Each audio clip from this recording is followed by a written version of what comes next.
Hepimiz oradaydık. Ebeveynler olarak çocuklarımıza rehberlik etmeye çalışıyoruz. Uyarılarda bulunur, tavsiyeler veririz, dinlemelerini umarız. Ancak çocuklar sınırsız merakları ve bağımsızlık arzularıyla genellikle sınırları zorlarlar. Dünyayı kendi koşullarında keşfetmek için can atarak limitleri test ederler. Bu evrensel mücadele, Alexander Ajan'ın tüyler ürpertici korku filmi Never Let Go'nun merkezinde yer alıyor. Film bizi ebeveynliğin girdabına atıyor. Çocuklarımızı korumakla onları serbest bırakmak arasındaki acı verici ikilemle yüzleşmeye zorluyor. Gölgelerde gizlenen görünmeyen tehlikelerden onları nasıl güvende tutabiliriz? Özgürlük ihtiyaçlarını, onları zarardan koruma içgüdümüzle nasıl dengeleyebiliriz? Never Let Go, bizi bir kabus senaryosuna götürüyor. Bu film, izleyiciyi gerilim dolu bir yolculuğa çıkarıyor. Her anı nefes kesici bir heyecanla dolu. Medeniyetten uzak, ormanın derinliklerinde yer alan tenha bir kulübe hayal edin. Bu kulübe, hikayemizin merkezinde yer alıyor ve izole edilmişliğiyle gerilimi artırıyor. Burada, ikiz oğullarını koruma sorumluluğuyla boğuşan Mama ile tanışıyoruz. Mama, çocuklarını her türlü tehlikeden korumak için elinden geleni yapıyor. Halle Berry tarafından ham bir yoğunlukla canlandırılan Mama, sınırlarına kadar zorlanan bir annenin şiddetli kararlılığını ve sarsılmaz sevgisini somutlaştırıyor. Onun performansı, izleyiciyi derinden etkiliyor ve karakterin yaşadığı duygusal çalkantıları hissettiriyor. Çocuklar, Jonas ve Wyatt, çocukluk masumiyetinin tam birer resmi. Onların masum oyunları, hikayenin karanlık atmosferiyle tezat oluşturuyor. Onları bekleyen görünmeyen tehlikeden habersiz, çevrelerini keşfetmek için can atan enerji demetleri. Bu merak ve masumiyet izleyiciyi daha da içine çekiyor. Güneş batmaya başlarken, ormanın üzerine uzun gölgeler düşürürken, kulübeye ürkütücü bir sessizlik çöküyor. Bu sessizlik, yaklaşan tehlikenin habercisi gibi.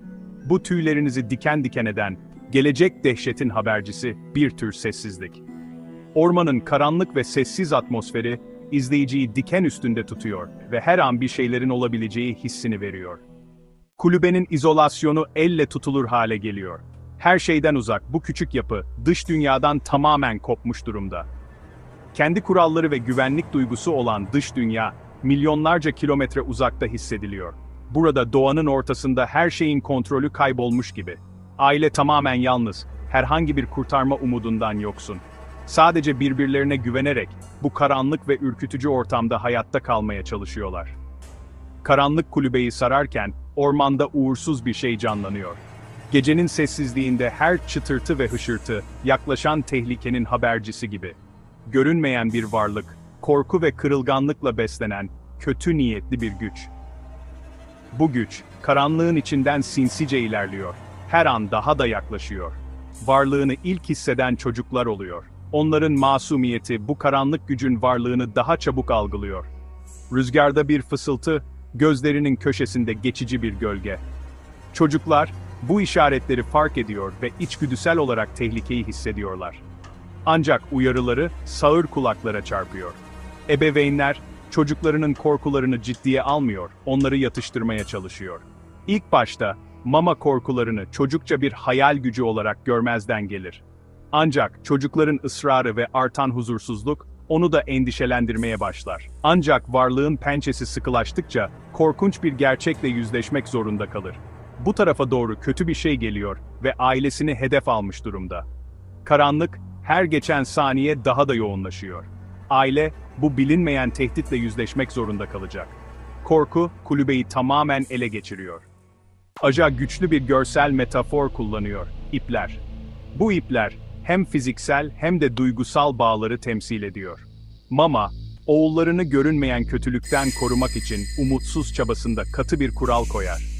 Bu kural, çocukların güvenliğini sağlamak için belirlenmiş bir sınırdır. Çocuklar, kalın iplerle kulübenin güvenliğine bağlı kalmalıdır. Bu ipler, onların güvenliğini sağlamak için birer yaşam çizgisi gibidir. Bu ipler, ebeveynliğin görünmez bağlarını, çocuklarımızı güvende tutmak için belirlediğimiz sınırları temsil eder. Ebeveynler, çocuklarını korumak için bu sınırları belirlerken, aynı zamanda onların özgürlüğünü de kısıtlar. Ancak ipler aynı zamanda aşırı korumanın boğucu doğasını da simgeliyor. Çocuklar, bu iplerin onları ne kadar koruduğunu sorgulamaya başlar.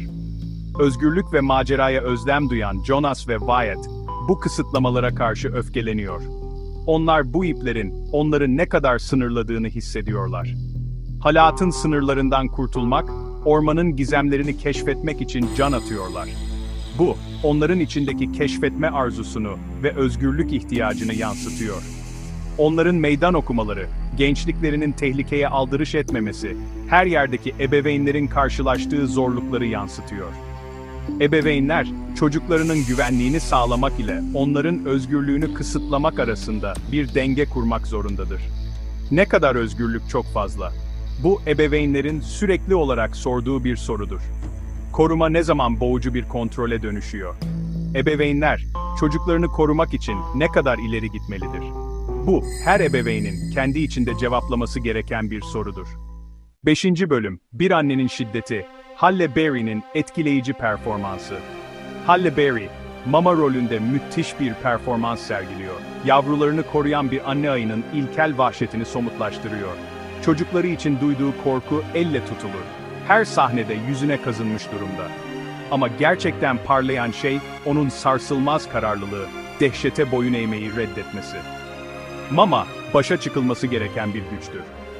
Görünmeyen varlık, onu umutsuzluğun eşiğine ittikçe, olasılıklar ona karşı birikse bile kırılmayı reddediyor. Hayal edilemez bir dehşet karşısında bir güç ışığıdır. 6. Bölüm Masumiyetin Ağı, çocuk oyuncular dehşeti artırıyor. Jonas ve Wyatt'ı canlandıran genç oyuncular da aynı derecede etkileyici. Performansları filmin etkililiği için çok önemli. Çocukluğun masumiyetini, bir ebeveynin korumasına olan körü körüne inancı, yürek burkan bir özgünlükle yakalıyorlar. Korkuları bulaşıcı, görünmeyen tehditten kaçarken, dehşet fısıltıları tüylerimizi diken diken ediyor. Aja, gerilimi artırmak için onların çocuksu bakış açılarını zekice kullanıyor. Dünyayı onların gözünden görüyoruz. Gölgelerin hayal edilemez dehşetler barındırdığı ve rüzgarın fısıltılarının ötesinden gelen sesleri taşıdığı bir dünya. 7. Bölüm, Alexander Aja, gerilim ve korku ustası. Korku türünün ustası Alexander Aja, geçen her sahnede gerilimi ustaca artırıyor. Önerinin gücünü, görünmeyenin ne olduğunu anlıyor. Seyircisini sinirlendirmek için kanlılığa ve gereksiz şiddete değil, atmosfere ve psikolojik dehşete güveniyor. Film yavaş yavaş için yanan, deliliğe doğru kademeli bir düşüş. Korkular, geldiklerinde, ustaca yerleştirilmiş ve gerçekten korkutucu. Aja, ani korkuları yeterince kullanarak gerilimi ürkütücü ses tasarımı ve rahatsız edici görsellerle oluşturmayı tercih ediyor. 8. Bölüm, ani korkuların ötesinde, ebeveyn kaygılarını keşfetmek. Never Let Go sıradan bir korku filminden daha fazlası. Ebeveynlik kaygılarının tüyler ürpertici bir keşfi. Çocuklarımızın güvenliğiyle ilgili en derin korkularımızla yüzleştirerek zihnimizin en karanlık köşelerine iniyor. Filmin gücü, bu evrensel kaygıları harekete geçirme yeteneğinde yatmaktadır. Hepimiz çocuklarımızı zarardan korumak istiyoruz. Peki ya koruma eylemi korku kaynağı olursa? Güvenlik ile kontrol arasındaki çizgi bulanıklaştığında ne olur? Bunlar, jenerik aktıktan çok sonra bile akıllarda kalan rahatsız edici sorular.